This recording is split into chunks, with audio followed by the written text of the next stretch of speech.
ನಮಸ್ಕಾರ ಸ್ನೇಹಿತರೆ, grow Kannada YouTube ಚಾನಲ್ಗೆ ತಮ್ಮೆಲ್ಲರಿಗೂ ಮತ್ತೆ ಸ್ವಾಗತ. ನನ್ನ ಹೆಸರು ನಟರಾಜ್ ಮಾಡುವುದೇ ಅಂತ. ಇವತ್ತಿನ ವಿಡಿಯೋ ಮುಂದುವರಿಸೋದಕ್ಕಿಂತ ಮುಂಚೆ ಒಂದು ಸಣ್ಣ ಎಕ್ಸರ್ಸೈಸ್ ಇದೆ. ಏನಪ್ಪಾ ಅಂತಂದ್ರೆ ವಿಡಿಯೋನ ಪಾಸ್ ಮಾಡಿ ಥಿಂಕ್ ಮಾಡಿ ಯಾವ ರೀತಿ ಯಾವ್ಯಾವ ಒಂದು ವಸ್ತುಗಳನ್ನ ನಾವು ದಿನನಿತ್ಯ ಯೂಸ್ ಮಾಡ್ತೀವಿ ನಮ್ಮ ಒಂದು ಜೀವನದಲ್ಲಿ. ಬಿಕಾಸ್ ಸ್ಟಾಕ್ ಮಾರ್ಕೆಟ್ ಅಂದ ತಕ್ಷಣ ಸುಮಾರು ಜನ ತುಂಬಾ ಇಂಟೆಲೆಕ್ಚುಯಲ್ ಆಗಿ ಯೋಚನೆ ಮಾಡಕ್ ಹೋಗ್ತಾರೆ. ಬಟ್ ದೈನಂದಿನ ಜೀವನದಲ್ಲಿ ನಾವು ಎಷ್ಟೋ ವಸ್ತುಗಳನ್ನ ಯೂಸ್ ಮಾಡ್ತಾ ಇರ್ತೀವಿ. ಆ ವಸ್ತುಗಳ ಮೇಲೆ ನಮ್ಗೊಂದು ನಂಬಿಕೆ ಇರುತ್ತೆ. ಆ ತರ ಬ್ರಾಂಡ್ಸ್ಗಳು ಯಾವ್ಯಾವ್ದಿದೆ, ನೀವು ದಿನನಿತ್ಯ ಯೂಸ್ ಮಾಡ್ತಕ್ಕಂಥ ಪ್ರಾಡಕ್ಟ್ಸ್ಗಳು ಯಾವುದು ಅಂತ ಒಂದು ನಿಮಿಷ ವಿಡಿಯೋನ ಪಾಸ್ ಮಾಡಿ ಯೋಚನೆ ಮಾಡಿ. ಸೊ ಆನ್ಸರ್ ಈಸ್ ಏನಪ್ಪಾ ಅಂದ್ರೆ ವೆರಿ ಕ್ಲಿಯರ್. ನಾವು ಬೆಳಿಗ್ಗೆ ಬ್ರಷ್ ಮಾಡೋಕೆ ಶುರು ಮಾಡದಿಂದ ರಾತ್ರಿ ಮಲ್ಕೊಳ್ಳೋವರೆಗೂ ಏನಪ್ಪಾ ಅಂದ್ರೆ FMCG ಪ್ರಾಡಕ್ಟ್ಸ್ ಗಳನ್ನ ಜಾಸ್ತಿ ಯೂಸ್ ಮಾಡ್ತೀವಿ ನಾವು. ಸೊ ಬೇಸಿಕಲಿ ಫುಡ್ ಇರ್ಬೋದು, ಹೆಲ್ತ್ ರಿಲೇಟೆಡ್ ಪ್ರಾಡಕ್ಟ್ಸ್ ಇರ್ಬೋದು, ಹೈಜೀನ್ ರಿಲೇಟೆಡ್ ಪ್ರಾಡಕ್ಟ್ಸ್ ಇರ್ಬೋದು, ಈ ಹಲವಾರು ಪ್ರಾಡಕ್ಟ್ಸ್ ಗಳನ್ನ ಓವರ್ ಆಲ್ ಒಂದು ಸಮರಿ ಅಂತ ಮಾಡಿ ನೋಡೋದಾದ್ರೆ FMCG ಪ್ರಾಡಕ್ಟ್ಸ್ ಗಳನ್ನ ನಾವು ರೆಗ್ಯುಲರ್ ಆಗಿ ದೈನಂದಿನ ಜೀವನದಲ್ಲಿ ಯೂಸ್ ಮಾಡ್ಕೊಳ್ತಾನೆ ಇರ್ತೀವಿ. ಸೊ ಇದರ ಅರ್ಥ ಏನಪ್ಪಾ ಅಂತ ಅಂದ್ರೆ FMCG ಪ್ರಾಡಕ್ಟ್ಸ್ ಗಳು ಏನಿದೆಯೋ ನಮಗೆ ದೈನಂದಿನ ಜೀವನಕ್ಕೆ ತುಂಬಾ ಅವಶ್ಯಕತೆ ಆಗಿದ್ದು ಅಂತ ನಮ್ಗೆ ಅರ್ಥ ಆಗುತ್ತೆ. ಈ ಒಂದು FMCG ರಿಲೇಟೆಡ್ ಕ್ಯಾಟಗರಿ ಇರ್ತಕ್ಕಂತಹ ಟಾಪ್ ಕಂಪನೀಸ್ಗಳು ಯಾವ್ದಿದೆ ನಮ್ಮ ಭಾರತದಲ್ಲಿ ಇವತ್ತು ಲೀಸ್ಟ್ ಆಗಿರ್ತಕ್ಕಂತಹ ಸ್ಟಾಕ್ಸ್ಗಳು ಅನ್ನೋದನ್ನ ಇವಾಗ ಅರ್ಥ ಮಾಡ್ಕೊಳ್ಳೋಣ. ಮುಂದುವರೆದಕ್ಕಿಂತ ಮುಂಚೆ ಇನ್ ಕೇಸ್ ನೀವೇನಾದ್ರೂ ಮೊದಲನೇ ಬಾರಿಗೆ ನಮ್ಮ ವಿಡಿಯೋಸ್ಗಳನ್ನ ನೋಡ್ತಾ ಇದ್ರೆ ಚಾನಲ್ನ ಸಬ್ಸ್ಕ್ರೈಬ್ ಮಾಡೋದನ್ನ ಮರೆಯೋಕೆ ಹೋಗ್ಬಿಡಿ. ಹಾಗೆ ಬೆಲ್ ಐಕಾನ್ ಅನ್ನು ಕೂಡ ಕ್ಲಿಕ್ ಮಾಡಿ. ನಮ್ಮ ಕಡೆಯಿಂದ ನಿಮಗೆ ರೆಗ್ಯುಲರ್ ಅಪ್ಡೇಟ್ಸ್ ವಿತ್ ಪ್ರಿಯಾರಿಟಿ ಸಿಗಬೇಕು ಅಂದ್ರೆ. ನಮ್ಮ ಲಿಸ್ಟಲ್ಲಿ ಇರ್ತಕ್ಕಂಥ ಮೊದಲನೇ ದೊಡ್ಡ ಕಂಪನಿ ಬಂದು ಹಿಂದೂಸ್ತಾನ್ ಯೂನಿಲಿವರ್. ನಮ್ಮೆಲ್ಲರಿಗೂ ಗೊತ್ತೇ ಇದೆ, ಸುಮಾರು ಪ್ರಾಡಕ್ಟ್ಸ್ಗಳನ್ನ ನಾವು ಆಲ್ರೆಡಿ ಯೂಸ್ ಮಾಡ್ತಾ ಇರ್ತೀವಿ. Food and personal care products related company ಆಗಿರುತ್ತೆ. ಈ ಕಂಪನಿ ಇವತ್ತಿನ ಮಟ್ಟಿಗೆ ಮಾರ್ಕೆಟ್ ಕ್ಯಾಪಿಟಲೈಸೇಷನ್ ಬಂದು 5,61,869 ಕೋಟಿಗಳಷ್ಟಾಗಿರುತ್ತೆ. ಪಿ ರೇಷಿಯೋ 66.5 ಆಗಿದ್ರೆ, ರಿಟರ್ನ್ ಆನ್ ಇಕ್ವಿಟಿ 29.2% ಆಗಿರುತ್ತೆ. ಆಪರೇಟಿಂಗ್ ಪ್ರಾಫಿಟ್ ಮಾರ್ಜಿನ್ ಬಂದು 24.4%. ಡೆಟ್ ಟು ಇಕ್ವಿಟಿ 0.02, ಯಾವುದೇ ರೀತಿಯ ಮೇಜರ್ ಡೆಟ್ ಇಲ್ಲ ಅಥವಾ ಲೋನ್ ಇಲ್ಲ ಕಂಪನಿ ಅಂತ ಹೇಳ್ಬೋದು.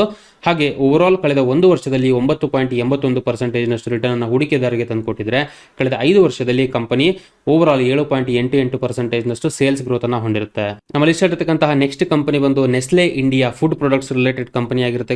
ಇದು ಕೂಡ ಇವತ್ತಿನ ಮಟ್ಟಿಗೆ 1,87,779 ಕೋಟಿಗಳಷ್ಟು ಮಾರ್ಕೆಟ್ ಕ್ಯಾಪಿಟಲೈಸೇಷನ್ ಹೊಂದಿದ್ರೆ, ಓವರ್ ಆಲ್ PE ರೇಷಿಯೋ 83.8 ಆಗಿರುತ್ತೆ. ರಿಟರ್ನ್ ಆನ್ ಇಕ್ವಿಟಿ 106% ಆಗಿದ್ರೆ, ಆಪರೇಟಿಂಗ್ ಪ್ರಾಫಿಟ್ ಮಾರ್ಜಿನ್ ಬಂದು 24.3% ಆಗಿರುತ್ತೆ. ಡೆಟ್ ಟು ಇಕ್ವಿಟಿ 0.07 ಆಗಿದ್ರೆ ಕಂಪನಿದು. ಸೇಲ್ಸ್ ವ್ಯಾರ್ ಲಾಸ್ಟ್ 5 ವರ್ಷದ ಒಂದು ಸೇಲ್ಸ್ ಗ್ರೋತ್ ನೋಡೋದಾದ್ರೆ 10.3% ಆಗಿರುತ್ತೆ.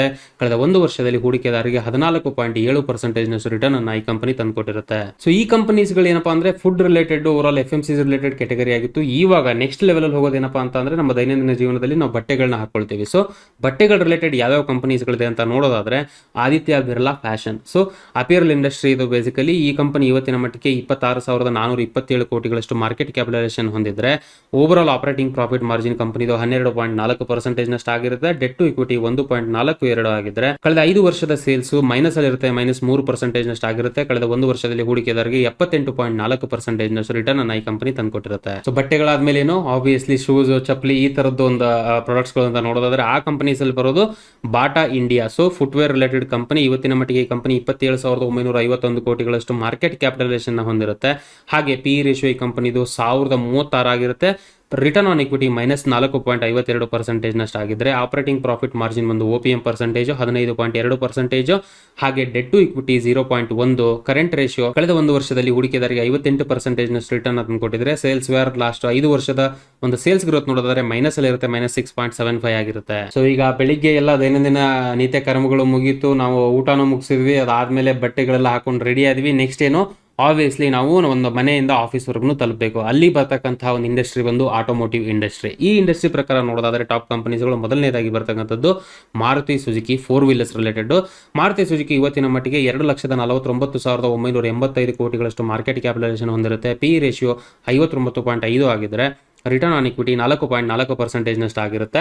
Overall operating profit margin ಬಂದು 6.87% ಆಗಿದ್ರೆ, ಡೆಟ್ ಟು ಇಕ್ವಿಟಿ 0.00, ಯಾವುದೇ ರೀತಿಯ ಲೋನ್ ಇಲ್ಲ ಕಂಪನಿಯಲ್ಲಿ. ಹಾಗೆ ಸೇಲ್ಸ್ ಬಂದು ಕಳೆದ 5 ವರ್ಷದಲ್ಲಿ 4.09% ಗ್ರೋತ್ ಕಂಡಿದ್ರೆ, ಕಳೆದ ಒಂದು ವರ್ಷದಲ್ಲಿ ಹೂಡಿಕೆದಾರರಿಗೆ 15.5% ರಿಟರ್ನ್ ತಂದುಕೊಟ್ಟಿರುತ್ತೆ. ನೆಕ್ಸ್ಟ್ ಬರ್ತಕ್ಕಂಥದ್ದು 2 ವೀಲರ್ 3 ವೀಲರ್ಸ್ಗಳು. ಆಬ್ವಿಯಸ್ಲಿ ಬಜಾಜ್ ಆಟೋ ಕಂಪನಿ ನಮ್ಮೆಲ್ಲರಿಗೂ ಗೊತ್ತಿರತಕ್ಕಂತಹ ಕಂಪನಿ. ಈ ಕಂಪನಿ ಇವತ್ತಿನ ಮಟ್ಟಿಗೆ ಮಾರ್ಕೆಟ್ ಕ್ಯಾಪಿಟಲೈಸೇಷನ್ 1,03,669 ಕೋಟಿಗಳಷ್ಟಾಗಿರುತ್ತೆ. PE ರೇಷಿಯೋ 17.1 ಆಗಿದ್ರೆ, ರಿಟರ್ನ್ ಆನ್ ಇಕ್ವಿಟಿ 19.8% ಆಗಿರುತ್ತೆ. OPM ಪರ್ಸೆಂಟೇಜ್ 17.1% ಆಗಿದ್ರೆ, ಡೆಟ್ ಟು ಇಕ್ವಿಟಿ ಈ ಕಂಪನಿನೂ ಕೂಡ ಯಾವುದೇ ರೀತಿಯ ಸಾಲಗಳನ್ನು ಹೊಂದಿಲ್ಲ, 0 ಆಗಿರುತ್ತೆ ಡೆಟ್ ಟು ಇಕ್ವಿಟಿ. ಸೇಲ್ಸ್ ಬಂದು ಕಳೆದ 5 ವರ್ಷದಲ್ಲಿ 4.21% ಸೇಲ್ಸ್ ಆಗಿದ್ರೆ ಕಳೆದ 1 ವರ್ಷದಲ್ಲಿ 17.7% ರಿಟರ್ನ್ ಅನ್ನ ಹೂಡಿಕೆದಾರರಿಗೆ ತಂದುಕೊಟ್ಟಿರುತ್ತೆ. ಸೊ ಇವಾಗ ನಾವು ಆಫೀಸ್ ನ ತಲುಪಿದ್ವಿ ಅಂತ ಅನ್ಕೊಳ್ಳೋಣ. ಆಫೀಸ್ಗೆ ತಲುಪಿದ ತಕ್ಷಣ ನೆಕ್ಸ್ಟ್ ಕೆಲಸ ಏನು? ಆಬ್ವಿಯಸ್ಲಿ ನಮ್ಮ ಇಂಟರ್ನೆಟ್ ರಿಲೇಟೆಡ್ ಕೆಲಸಗಳು ಜಾಸ್ತಿ ಇರುತ್ತೆ ಇವತ್ತಿನ ಮಟ್ಟಿಗೆ. ಟೆಲಿಕಾಂ ರಿಲೇಟೆಡ್ ಬೇರೆಯವ್ರ ಜೋಡಿ ಮಾತಾಡೋದು, ಕಮ್ಯುನಿಕೇಶನ್ ಅಂತ ಬಂದಾಗ ಟೆಲಿಕಮ್ಯುನಿಕೇಶನ್ ಕಂಪನೀಸ್ಗಳು ಈ ಒಂದು ಲಿಸ್ಟ್ ಅಲ್ಲಿ ಬರ್ತಕ್ಕಂಥದ್ದಾಗಿರುತ್ತೆ. ಇದ್ರ ಪ್ರಕಾರ ದೊಡ್ಡ ಕಂಪನೀಸ್ಗಳು ಅಂತ ನೋಡೋದಾದ್ರೆ Bharti, Airtel telecom and internet provider ಆಗಿರ್ತಾರೆ. ಈ ಕಂಪನಿ ಇವತ್ತಿನ ಮಟ್ಟಿಗೆ 4,09,910 ಕೋಟಿಗಳಷ್ಟು ಮಾರ್ಕೆಟ್ ಕ್ಯಾಪಿಟಲೈಸೇಷನ್ ಹೊಂದಿದ್ರೆ PE ರೇಷಿಯೋ 148 ಆಗಿರುತ್ತೆ. ರಿಟರ್ನ್ ಆನ್ ಇಕ್ವಿಟಿ -22% ಆಗಿದ್ರೆ OPM ಪರ್ಸೆಂಟೇಜ್ ಬಂದು 47.4 ಆಗಿರುತ್ತೆ. ಡೆಟ್ ಟು ಇಕ್ವಿಟಿ 3 ಆಗಿರುತ್ತೆ. ಕಳೆದ 5 ವರ್ಷದಲ್ಲಿ 0.83% ನಷ್ಟು ಸೇಲ್ಸ್ ಅಲ್ಲಿ ಗ್ರೋತ್ ಕಂಡಿದ್ರೆ ಕಳೆದ 1 ವರ್ಷದಲ್ಲಿ 51.4% ನಷ್ಟು ರಿಟರ್ನ್ ಅನ್ನ ಹೂಡಿಕೆದಾರರಿಗೆ ಈ ಕಂಪನಿ ತಂದ್ಕೊಟ್ಟಿರುತ್ತೆ. ಸೊ ಟೆಲಿಕಾಂ ಇಂಡಸ್ಟ್ರಿಲಿ ನೆಕ್ಸ್ಟ್ ಬರ್ತಕ್ಕಂತಹ major industry Reliance industries, Jio ನಾವೆಲ್ಲರೂ ಯೂಸ್ ಮಾಡ್ತಾನೆ ಇದೀವಿ. ಇವತ್ತು ಸುಮಾರು ಜನ ಯೂಸ್ ಮಾಡ್ತಾ ಇರ್ತಾರೆ. ಇಂಟರ್ನೆಟ್ ಇರ್ಬೋದು, ಮೊಬೈಲ್ ಟೆಲಿಕಾಂ ಇಂಡಸ್ಟ್ರಿ ಅಂತ ಅಂದ್ರೆ ಜಿಯೋನು ಕೂಡ ತುಂಬಾ ದೊಡ್ಡ ಕಂಪನಿ ಆಗಿರುತ್ತೆ ಇವತ್ತು ಭಾರತದಲ್ಲಿ. ಈ ಕಂಪನಿ ಓವರ್ ಆಲ್ ಡೀಟೇಲ್ಸ್ ಅಂತ ನೋಡಿದ್ರೆ RIL ಇವತ್ತಿನ ಮಟ್ಟಿಗೆ 15,66,608 ಕೋಟಿಗಳಷ್ಟು ಮಾರ್ಕೆಟ್ ಕ್ಯಾಪಿಟಲ್ ಹೊಂದಿರುತ್ತೆ. One of the big company ಅಂತ ಹೇಳ್ಬೋದು ಇಂಡಿಯಾದಲ್ಲಿ. ಹಾಗೆ PE ರೇಷಿಯೋ 30.3 ಆಗಿದ್ರೆ ರಿಟರ್ನ್ ಆನ್ ಇಕ್ವಿಟಿ 7.97% ನಷ್ಟು ಆಗಿರುತ್ತೆ. ಆಪರೇಟಿಂಗ್ ಪ್ರಾಫಿಟ್ ಮಾರ್ಜಿನ್ ಬಂದು 16.4% ನಷ್ಟು ಆಗಿದ್ರೆ ಡೆಟ್ ಟು ಇಕ್ವಿಟಿ 0.36 ಆಗಿರುತ್ತೆ. ಅಂದ್ರೆ ಯಾವುದೇ ರೀತಿಯ ಮೇಜರ್ ಡೆಟ್ ಇಲ್ಲ ಕಂಪನಿಯಲ್ಲಿ, ಸಾಲ ಇಲ್ಲ ಅಂತ ಹೇಳ್ಬೋದು. ಹಾಗೆ ಕಳೆದ 5 ವರ್ಷದಲ್ಲಿ 11.3% ನಷ್ಟು ಸೇಲ್ಸ್ ಗ್ರೋತ್ ಕಂಡಿದ್ರೆ ಕಳೆದ 1 ವರ್ಷದಲ್ಲಿ 23.6% ನಷ್ಟು ರಿಟರ್ನ್ ಅನ್ನ ಹೂಡಿಕೆದಾರರಿಗೆ RIL ಕಂಪನಿ ತಂದುಕೊಟ್ಟಿರುತ್ತೆ. ಸೊ ಕೆಲಸ ಏನೋ ಮಾಡ್ತಾ ಇರ್ತೀವಿ ಆಫೀಸಲ್ಲಿ, ಅದಾದ್ಮೇಲೆ ನಮ್ಮ ಫುಡ್ ರಿಲೇಟೆಡ್ ಅಂತ ಬಂದಾಗ ನಾವು ಫುಡ್ ಬೇರೆ ಕಡೆಯಿಂದ ತರಿಸ್ಕೊಳ್ತಾ ಇರ್ತೀವಿ. ಸುಮಾರು ಜನ ಇವತ್ತಿನ ಮಟ್ಟಿಗೆ ಝೊಮ್ಯಾಟೊ ಈ ತರ ಒಂದೊಂದು ಫುಡ್ ಡೆಲಿವರಿ ಒಂದು ಬಿಸ್ನೆಸ್ ಅನ್ನ ಯೂಸ್ ಮಾಡ್ಕೊಂಡು ಅವ್ರ ಫುಡ್ ಅನ್ನ ತಗೊಂಡು ತರಿಸ್ಕೊಂಡು ತಿಂತಾ ಇದ್ದಾರೆ. ಸೊ ಈ ಒಂದು ರಿಲೇಟೆಡ್ ಬಿಸ್ನೆಸ್ ಅಂತ ನೋಡೋದಾದ್ರೆ ಝೊಮ್ಯಾಟೊ ಮೊದಲನೇದಾಗಿ ಬರ್ತಕ್ಕಂಥದ್ದು ಫುಡ್ ಡೆಲಿವರಿ ಬಿಸ್ನೆಸ್. 1,23,148 ಕೋಟಿಗಳಷ್ಟು ಮಾರ್ಕೆಟ್ ಕ್ಯಾಪಿಟಲೈಸೇಷನ್ ಈ ಕಂಪನಿ ಹೊಂದಿರುತ್ತೆ. ಈ ಕಂಪನಿಯ ರಿಟರ್ನ್ ಆನ್ ಇಕ್ವಿಟಿ ಇವತ್ತಿನ ಮಟ್ಟಿಗೆ -12.3% ಆಗಿದ್ರೆ ಆಪರೇಟಿಂಗ್ ಪ್ರಾಫಿಟ್ ಮಾರ್ಜಿನ್ ಬಂದು -23.4% ನಷ್ಟು ಆಗಿರುತ್ತೆ. Overall debt to equity ಬಂದು 0.01, ಯಾವುದೇ ರೀತಿಯ ಮೇಜರ್ ಡೆಟ್ ಇಲ್ಲ ಕಂಪನಿಯಲ್ಲಿ. ಹಾಗೆ ರೀಸೆಂಟ್ ಆಗಿ ಈ ಕಂಪನಿ ರಿಲೀಸ್ ಆಗಿರೋದ್ರಿಂದ ಸದ್ಯಕ್ಕೆ 1 ವರ್ಷದ ರಿಟರ್ನ್ ಅಂತ ನಾವು ಇಲ್ಲೇನು ಮೆನ್ಷನ್ ಮಾಡಿ ತೋರಿಸಿಲ್ಲ. ಹಾಗೆ ಈ ಫುಡ್ ಇಂಡಸ್ಟ್ರಿ ಅಂತ ಬಂದ್ರೆ ಜುಬಿಲಿಯಂಟ್ ಫುಡ್ ವರ್ಕ್ಸ್, ನಮ್ಮೆಲ್ಲರಿಗೂ ಗೊತ್ತಿರತಕ್ಕಂಥ ಡಾಮಿನೋಸ್ ಪಿಜ್ಜಾ ಇರ್ಬೋದು, ಇದೆಲ್ಲ ಈ ಒಂದು ಕಂಪನಿಯ ಅಂಡರ್ಲೇ ಬರ್ತಕ್ಕಂಥದ್ದಾಗಿರುತ್ತೆ. ಈ ಕಂಪನಿ ಇವತ್ತಿನ ಮಟ್ಟಿಗೆ ಮಾರ್ಕೆಟ್ ಕ್ಯಾಪಿಟಲೈಸೇಷನ್ ಅಂತ ನೋಡೋದಾದ್ರೆ 51,744 ಕೋಟಿಗಳಷ್ಟಾಗಿರುತ್ತೆ. ಓವರ್ ಆಲ್ PE ರೇಷಿಯೋ 123 ಆಗಿದ್ರೆ ರಿಟರ್ನ್ ಆನ್ ಇಕ್ವಿಟಿ 18% ನಷ್ಟು ಆಗಿರುತ್ತೆ. ಆಪರೇಟಿಂಗ್ ಪ್ರಾಫಿಟ್ ಮಾರ್ಜಿನ್ ಬಂದು 25% ನಷ್ಟು ಆಗಿದ್ರೆ ಡೆಟ್ ಟು ಇಕ್ವಿಟಿ 1 ಆಗಿರುತ್ತೆ. ಓವರ್ ಆಲ್ ಸೇಲ್ಸ್ ಪ್ರಕಾರ ನೋಡೋದಾದ್ರೆ 6.32% ನಷ್ಟು ಗ್ರೋತ್ ಅನ್ನ ಕಳೆದ 5 ವರ್ಷದಲ್ಲಿ ಕಂಡಿದ್ರೆ ಈ ಕಂಪನಿ ಕಳೆದ 1 ವರ್ಷದಲ್ಲಿ 55.6% ನಷ್ಟು ಗ್ರೋತ್ ಅನ್ನ ಅಥವಾ ರಿಟರ್ನ್ ಅನ್ನ ಹೂಡಿಕೆದಾರರಿಗೆ ತಂದುಕೊಟ್ಟಿರುತ್ತೆ. ಸೊ ಕೆಲಸ ಮಾಡ್ತಾ ಇರ್ಬೇಕಾದ್ರೆ ಸುಮಾರು ಜನಕ್ಕೆ ಟೆನ್ಷನ್ ಇರುತ್ತೆ, ಸುಮಾರು ಜನಕ್ಕೆ ಒಂದು ಚಟಗಳಿರುತ್ತೆ. ಆಬ್ವಿಯಸ್ಲಿ ಸಿಗರೇಟ್ಸ್ ಯಾವ್ದಿರ್ಬೋದು ಅಥವಾ ಏನಾದ್ರು ಸ್ನಾಕ್ಸ್ ತಿನ್ನೋದಿರ್ಬೋದು, ಈ ರೀತಿ ಒಂದು ಬ್ರೇಕ್ಸ್ ಗಳನ್ನು ಕೂಡ ಇನ್ ಬಿಟ್ವೀನ್ ತಗೊಳ್ತಾನೆ ಇರ್ತೀವಿ ನಾವು. ಆ ಒಂದು ರಿಲೇಟೆಡ್ ಕಂಪನಿ ಅಂತ ನೋಡೋದಾದ್ರೆ ಇವತ್ತಿನ ಮಟ್ಟಿಗೆ ಭಾರತದಲ್ಲಿರ್ತಕ್ಕಂತಹ ಒಂದು ದೊಡ್ಡ ಕಂಪನಿ ITC ಅಂತ ಹೇಳ್ಬೋದು. ಈ ಕಂಪನಿ ಸಿಗರೇಟ್ಸ್ ಹಾಗೆ ಪ್ಯಾಕೇಜ್ ಫುಡ್ ಪ್ರಾಡಕ್ಟ್ಸ್ ಅನ್ನ ಇವತ್ತಿನ ಮಟ್ಟಿಗೆ ಸೇಲ್ ಮಾಡ್ತಾ ಇರುತ್ತೆ. ಈ company over all market capitalisation ಇವತ್ತಿನ ಮಟ್ಟಿಗೆ 2,94,977 ಕೋಟಿಗಳಷ್ಟು ಆಗಿರುತ್ತೆ. PE ರೇಷಿಯೋ 20.7 ಆಗಿದ್ರೆ ರಿಟರ್ನ್ ಆನ್ ಇಕ್ವಿಟಿ ಬಂದು 21% ಆಗಿರುತ್ತೆ. ಆಪರೇಟಿಂಗ್ ಪ್ರಾಫಿಟ್ ಮಾರ್ಜಿನ್ ಬಂದು 35.1% ಆಗಿದ್ರೆ ಡೆಟ್ ಟು ಇಕ್ವಿಟಿ 0, ಯಾವುದೇ ರೀತಿಯ ಸಾಲ ಇಲ್ಲ ಕಂಪನಿಯಲ್ಲಿ.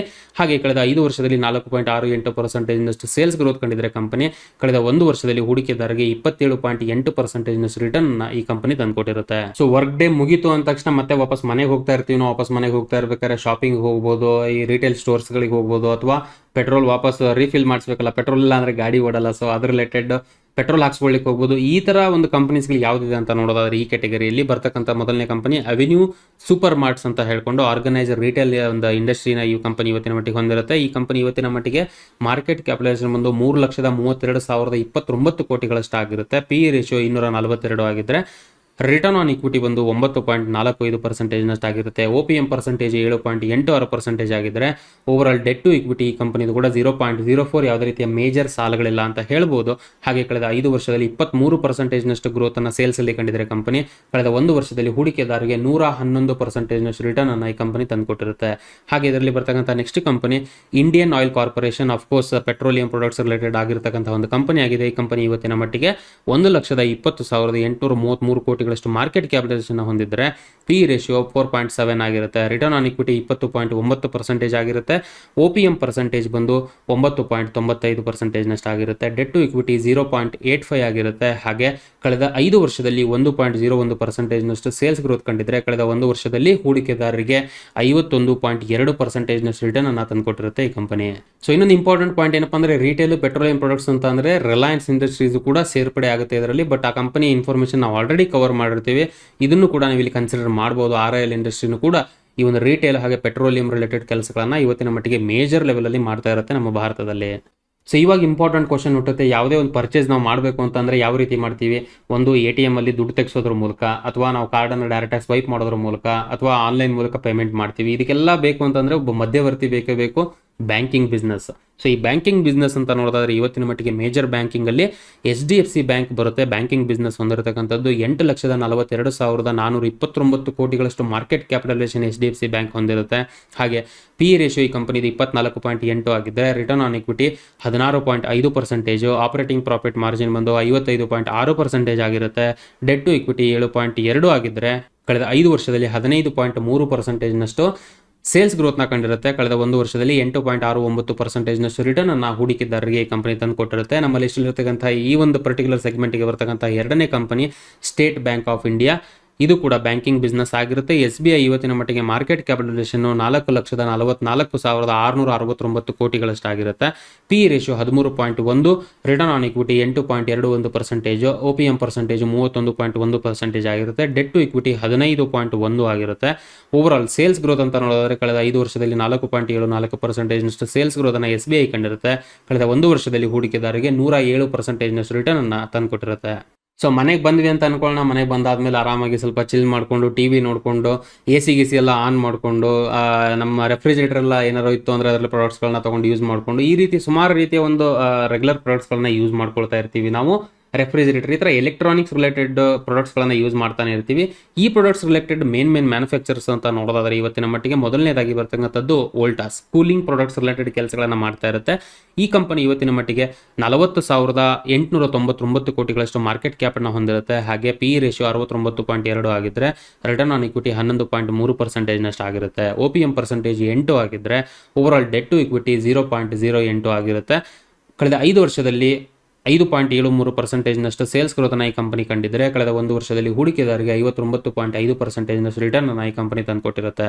ನೆಕ್ಸ್ಟ್ ಬರೋದು ವರ್ಲ್ಫೂಲ್ ಇಂಡಿಯಾ. ಸೊ ನಮ್ಮೆಲ್ಲರಿಗೂ ಗೊತ್ತೇ ಇದೆ, ಕಿಚನ್ ಅಪ್ಲಯನ್ಸಸ್ ಹಾಗೆ ವಾಷಿಂಗ್ ಮಷಿನ್ಸ್ ರಿಲೇಟೆಡ್ ಕೆಲಸಗಳನ್ನು ಮಾಡ್ತಾ ಇದೆ. ಮ್ಯಾನುಫ್ಯಾಕ್ಚರಿಂಗ್ ಇರ್ಬೋದು, ಇದೆಲ್ಲ ಕೆಲಸಗಳನ್ನು ಮಾಡ್ತಾ ಇದೆ. ಕಂಪನಿ ಇವತ್ತಿನ ಮಟ್ಟಿಗೆ 29,316 ಕೋಟಿಗಳಷ್ಟು ಮಾರ್ಕೆಟ್ ಕ್ಯಾಪ್ ಅನ್ನು ಹೊಂದಿರುತ್ತೆ.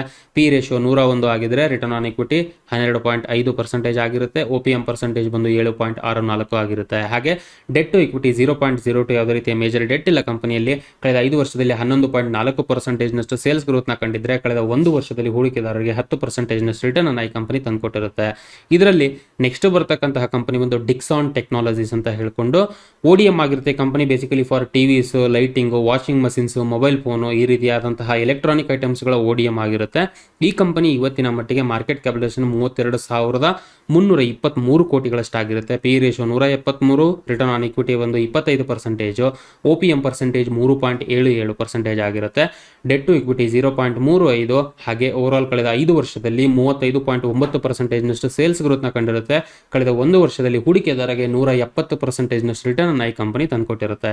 ಸೊ ನಾವು ಇವಾಗ ಏನಪ್ಪಾ ಅಂದ್ರೆ ಡಿನ್ನರ್ ಟೈಮಿಗೆ ಬಂದ್ವಿ. ನಾವು ಡಿನ್ನರ್ ಟೈಮಲ್ಲಿ ಸುಮಾರು ಜನ ಒಳ್ಳೊಳ್ಳೆ ಅಡುಗೆಗಳನ್ನ ಮಾಡ್ಕೊಂಡು ತಿಂತಾರೆ. ಹಾಗೆ ಅದ್ರ ಜೋಡಿ ಈ ಒಂದು ಆಲ್ಕೋಹಾಲ್ನ ಯೂಸ್ ಮಾಡ್ತಾ ಆಲ್ಕೋಹಾಲ್ ಕನ್ಸ್ಯೂಮ್ ಮಾಡ್ತಕ್ಕಂಥ ಜನಗಳೂ ಇರ್ತಾರೆ. ಇದ್ರ ರಿಲೇಟೆಡ್ ಕಂಪನೀಸ್ಗಳು ಇವತ್ತಿನ ಮಟ್ಟಿಗೆ ಸ್ಟಾಕ್ ಮಾರ್ಕೆಟಲ್ಲಿ ಎಷ್ಟಾಗಿರುತ್ತೆ ನೋಡೋಣ ಕಂಪನಿಗಳು ಯಾವ್ಯಾವುದು ಅಂತ ಹೇಳ್ಕೊಂಡು. ಮೊದಲನೇದಾಗಿ ಬರೋದು ಮ್ಯಾರಿಕೋ. ಸೊ ಕುಕಿಂಗ್ ಆಯಿಲ್ ಇರ್ಬೋದು, ಫುಡ್ ಪ್ರಾಡಕ್ಟ್ಸ್ ಇರ್ಬೋದು, ಪರ್ಸನಲ್ ಕೇರ್ ರಿಲೇಟೆಡ್ ಕೆಲಸಗಳನ್ನ ಇವತ್ತಿನ ಮಟ್ಟಿಗೆ ಮಾಡ್ತಾ ಇದೆ ಕಂಪನಿ. ಇವತ್ತಿನ ಮಟ್ಟಿಗೆ 71,219 ಕೋಟಿಗಳಷ್ಟು ಮಾರ್ಕೆಟ್ ಕ್ಯಾಪ್ ಅನ್ನ ಹೊಂದಿದ್ರೆ ಪಿ ರೇಷಿಯೋ 59.1 ಆಗಿರುತ್ತೆ. ರಿಟರ್ನ್ ಆನ್ ಇಕ್ವಿಟಿ 36.7% ಆಗಿದ್ರೆ OPM ಪರ್ಸೆಂಟೇಜ್ 18% ಆಗಿರುತ್ತೆ. Debt to equity 0.09. ಹಾಗೆ ಸೇಲ್ಸ್ ಗ್ರೋತ್ ಏನಿದೆಯೋ ಕಳೆದ 5 ವರ್ಷದಲ್ಲಿ 5.99% ಸೇಲ್ಸ್ ಗ್ರೋತ್ನ ಕಂಡಿರುತ್ತೆ ಕಂಪನಿ. ಕಳೆದ 1 ವರ್ಷದಲ್ಲಿ ಹೂಡಿಕೆದಾರರಿಗೆ 45.6% ರಿಟರ್ನ್ ಅನ್ನ ಈ ಕಂಪನಿ ತಂದುಕೊಟ್ಟಿರುತ್ತೆ. ನೆಕ್ಸ್ಟ್ ಬರತಕ್ಕಂಥದ್ದು ಯುನೈಟೆಡ್ ಸ್ಪಿರಿಟ್ಸ್. ಸೊ ಆಬ್ವಿಯಸ್ಲಿ ಹೆಸರು ಹೇಳೋ ಪ್ರಕಾರ ಆಲ್ಕೋಹಾಲ್ ಪ್ರಾಡಕ್ಟ್ಸ್ಗಳು. ಸೊ ಈ ಒಂದು ಕಂಪನಿ ಇವತ್ತಿನ ಮಟ್ಟಿಗೆ 67,458 ಮಾರ್ಕೆಟ್ ಕ್ಯಾಪ್ ಅನ್ನು ಹೊಂದಿರುತ್ತೆ ಕೋಟಿಗಳಷ್ಟು. ಹಾಗೆ ಪಿ ರೇಷಿಯೋ ಈ ಕಂಪನಿದ 80 ಆಗಿರುತ್ತೆ. Return on equity 9.49%, OPM percentage ಬಂದು 16.5% ಆಗಿರುತ್ತೆ. ಇನ್ನು ಡೆಟ್ ಟು ಇಕ್ವಿಟಿ ನೋಡೋದಾದ್ರೆ ಈ ಕಂಪನಿದು 0.23. ಹಾಗೆ ಓವರ್ ಆಲ್ ಸೇಲ್ಸ್ ಅಂತ ನೋಡೋದಾದ್ರೆ ಕಳೆದ 5 ವರ್ಷದಲ್ಲಿ -0.87%, ಕಳೆದ 1 ವರ್ಷದಲ್ಲಿ ಹೂಡಿಕೆದಾರರಿಗೆ 65.7% ರಿಟರ್ನ್ ಅನ್ನ ಈ ಕಂಪನಿ ತಂದುಕೊಟ್ಟಿರುತ್ತೆ. ಇನ್ನು ನಮ್ಮ ಲಿಸ್ಟ್ ಇರತಕ್ಕಂತಹ ಕೊನೆಯ ಕಂಪನಿ ಬಂದು TTK ಪ್ರೆಸ್ಟೀಜ್ ಅಂತ ಹೇಳ್ಕೊಂಡು ಕಿಚನ್ ಯುಟೆನ್ಸಿಲ್ಸ್ ರಿಲೇಟೆಡ್ ಪ್ರಾಡಕ್ಟ್ಸ್ ಗಳನ್ನ ರೆಡಿ ಮಾಡೋದಾಗ್ಲಿ ಮ್ಯಾನುಫ್ಯಾಕ್ಚರಿಂಗ್ ಮಾಡೋದಾಗ್ಲಿ ಮಾಡ್ತಕ್ಕಂಥ ಕೆಲಸಗಳನ್ನ ಮಾಡ್ತಾ ಇದೆ. TTK ಪ್ರೆಸ್ಟೀಜ್ ನಮ್ಮೆಲ್ಲರಿಗೂ ಗೊತ್ತಿರತಕ್ಕಂತಹ ಬ್ರ್ಯಾಂಡ್. ಈ ಒಂದು ಕಂಪನಿ ಇವತ್ತಿನ ಮಟ್ಟಿಗೆ 15,253 ಕೋಟಿಗಳಷ್ಟು ಮಾರ್ಕೆಟ್ ಕ್ಯಾಪ್ ಅನ್ನು ಹೊಂದಿರುತ್ತೆ. ಪಿ ರೇಷಿಯೋ 51.8, ಹಾಗೆ ರಿಟರ್ನ್ ಆನ್ ಇಕ್ವಿಟಿ 16.2% ನಷ್ಟು ಆಗಿರುತ್ತೆ. ಇನ್ನು OPM ಪರ್ಸೆಂಟೇಜ್ ಬಂದು 16 ಆಗಿದ್ರೆ ಡೆಟ್ ಟು ಇಕ್ವಿಟಿ 0.06 ಆಗಿರುತ್ತೆ. ಹಾಗೆ ಓವರ್ ಆಲ್ ಕಳೆದ 5 ವರ್ಷದಲ್ಲಿ 8% ನಷ್ಟು ಗ್ರೋತ್ ಅನ್ನ ಸೇಲ್ಸ್ ಅಲ್ಲಿ ಕಂಡಿರುತ್ತೆ. ಹಾಗೆ ಕಳೆದ 1 ವರ್ಷದಲ್ಲಿ ಹೂಡಿಕೆದಾರರಿಗೆ 88.9% ನಷ್ಟು ರಿಟರ್ನ್ ಅನ್ನ ಈ ಕಂಪನಿ ತಂದುಕೊಟ್ಟಿರುತ್ತೆ. ತುಂಬಾ ಇಂಟ್ರೆಸ್ಟಿಂಗ್ ಆಗಿತ್ತಲ್ಲ ಇವತ್ತಿನ ಎಕ್ಸರ್ಸೈಸ್. ಸೊ ನಾವು ಬೆಳಗ್ಗೆಯಿಂದ ಸಂಜೆವರೆಗೂ ಯೂಸ್ ಮಾಡ್ತಕ್ಕಂಥ ಪ್ರಾಡಕ್ಟ್ಸ್ ಗಳು ಅಂತ ನೋಡೋದಾದ್ರೆ ಎಷ್ಟೋ ಪ್ರಾಡಕ್ಟ್ಸ್ ಗಳು, ನಾವು ಒಂದು ಭರವಸೆ ಇಟ್ಟಿರ್ತಕ್ಕಂಥ ಪ್ರಾಡಕ್ಟ್ಸ್ ಗಳು, ಅದರ ರಿಲೇಟೆಡ್ ಕಂಪನೀಸ್ ಗಳು ಇವತ್ತಿನ ಮಟ್ಟಿಗೆ ಸ್ಟಾಕ್ ಮಾರ್ಕೆಟ್ ಅಲ್ಲಿ ಲಿಸ್ಟ್ ಆಗಿದೆ. ಇದೇ ರೀತಿಯಾದಂತಹ ಇಂಟ್ರೆಸ್ಟಿಂಗ್ ಅಪ್ಡೇಟ್ಸ್ ಗಳನ್ನ ಮತ್ತೆ ನಮ್ಮ ಚಾನಲ್ ಮೂಲಕ ಕೊಡ್ತಾ ಇರ್ತೀವಿ. ಅಪ್ಡೇಟ್ಸ್ ಗಳನ್ನ ಮಿಸ್ ಮಾಡ್ಕೋಬಾರದು ಅಂದ್ರೆ ಚಾನಲ್ನ ಸಬ್ಸ್ಕ್ರೈಬ್ ಮಾಡ್ಕೊಳ್ಳಿ, ಹಾಗೆ ಬೆಲ್ ಐಕಾನ್ ಅನ್ನು ಕೂಡ ಕ್ಲಿಕ್ ಮಾಡಿ. ಯಾವ್ದಾದ್ರು ಕಂಪನೀಸ್ ಗಳು ಮಿಸ್ ಆಗಿದ್ರೆ, ಪ್ರಾಡಕ್ಟ್ಸ್ ಗಳು ಮಿಸ್ ಆಗಿದ್ರೆ ದಯವಿಟ್ಟು ಕಮೆಂಟ್ ಮೂಲಕ ತಿಳಿಸಿ. ಹಾಗೇನಪ್ಪ ಅಂದ್ರೆ ನಾನು ಇಲ್ಲಿವರೆಗೂ ಕೊಟ್ಟಿರ್ತಕ್ಕಂಥ ಮಾಹಿತಿ ಬಂದು ಎಜುಕೇಶನಲ್ ಪರ್ಪಸ್ಗೆ ಮಾತ್ರ, ಯಾವುದೇ ರೀತಿಯ ಬೈಸಲ್ ರೆಕಮೆಂಡೇಶನ್ಸ್ ಅಲ್ಲ. ಯಾವುದೇ ಹೂಡಿಕೆಯನ್ನು ಮಾಡೋದಕ್ಕಿಂತ ಮುಂಚೆ ಪ್ರಾಪರ್ ಆಗಿ ಅನಲೈಸ್ ಮಾಡಿ ಡಿಸಿಷನ್ ತಗೊಳ್ಳತಕ್ಕದ್ದು. Because stock market investments are subject to market risk. ಇಷ್ಟು ಹೇಳ್ತಾ ಈ ವಿಡಿಯೋನ ಇಲ್ಲಿಗೆ ಮುಗಿಸ್ತಾ ಇದ್ದೀನಿ. ಮತ್ತೆ ನಿಮಗೆ ನೆಕ್ಸ್ಟ್ ಇನ್ನೊಂದು ಇಂಟ್ರೆಸ್ಟಿಂಗ್ ವಿಡಿಯೋದಲ್ಲಿ ಸಿಗಕ್ಕೆ ಹೋಗ್ತಾ ಇದ್ದೀನಿ. ಅಲ್ಲಿವರೆಗೂ ಜೈ ಹಿಂದ್.